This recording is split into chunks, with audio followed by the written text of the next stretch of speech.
So ngayon nandito ako ngayon sa Amazon 5.75. So ang tawag dito talaga guys is kamsa-kamsa. Yun ang tawag dito. So dati guys yung mga paninda talaga dito is 5 reals lang. So tara, nandito tayo guys para mag-shopping ng aking mga kailangan. Hindi naman kailangan guys. Hindi naman to totally na shopping center. Kumbaga dito ako bibili ng mga basic needs natin na mas makakamura tayo. Like battery yan, kumuha ko dito guys kasi yung relo ko sa bahay wala ng battery, hindi na siya gumagana. So yung guys, yung mga meron dito mga pinggan guys na sobrang ganda, mga maninipis lang siya pero magaganda naman yung mga designs niya. So pwede ka pumili guys kasi ang dami mong pagpipilian dito na 5.75 reals lang siya.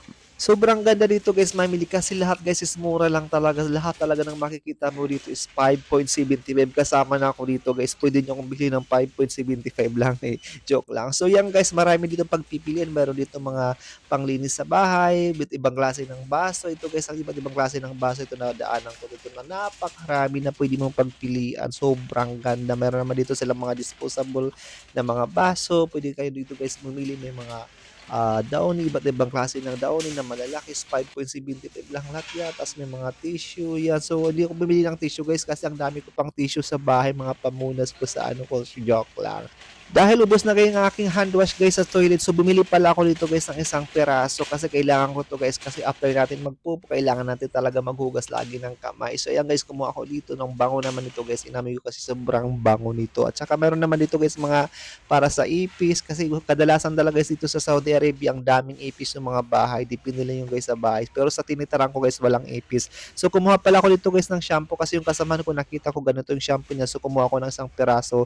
Tapos kumuha rin pala ako dito guys ng Colgate kasi wala na rin akong Colgate sa bahay na ubos na. Tsaka kumuha naman ako dito guys ng lagayan ng pagkain ko dahil lagi ako guys nagluluto. So nagkumuha ako nito ng isang peraso dito guys, parang food container ito guys. Tapos naghahanap pala ako dito guys na pangbalat guys ng carrots sa kapatatas kasi mahilig nga tayo magluto para hindi tayo mahirapan. So meron ako dito guys nakita ito guys. Buti na lang talaga nakadaan ako dito kasi kailangan ko rin to guys kasi nga lagi tayo nagluluto. Ang hirap kasi guys magbalat ng carrots. So ayan, kumuha ko ng isang peraso. Tapos naghanap din pala guys ito ng ano, baonan ko kasi yung baonan ko guys sobrang tagal na to, papalitan ko na.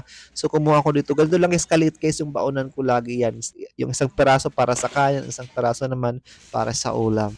Kumuha pala ako guys dito ng isang peraso naman guys ng pang-chef kasi yung pang-chef guys is ubos na talaga, wala na ako magamit sa bahay. So kumuha ako dito guys ng isang peraso. So ang laman niya guys is 12 pieces. Sakto guys ito, mga pang 2 buwan ko ito nagamit kasi mabilis lang naman to guys mawala yung talim niya. So kumuha ako dito. Tsaka guys, naghanap rin ako dito guys ng foil dahil magagawa tayo ng embutido. Dahil na-miss ko na guys kumain ng embutido, so gagawa tayo. So kumuha ako dito kasi mura lang siya. Like bibili ako sa ibang bakala, sobrang mahal. Doon pala guys sa first floor puro mga damitan doon. So hindi na ako pumunta doon guys kasi hindi naman ako bibili ng damit. Kaya pala guys, may nadaanan pala ako dito ng mga pang-decorate kay para sa National Day dahil malapit na yung National Day dito sa Saudi Arabia. So ang dami ditong pagpipilian. So nagtry nga ako dito guys ng isang sombrero na sobrang cute naman. Pambata nga lang to guys kasi ang laki ng ulo natin. So meron ako dito guys nadaanan din guys mga tools ng mga pang-ayos ng mga sasakyan o pambahay. Meron ako dito guys nakita. Sobrang mura lang din yan, 5.75. After ko pala guys mamili, pumunta na naman ako dito sa cashier para magbayad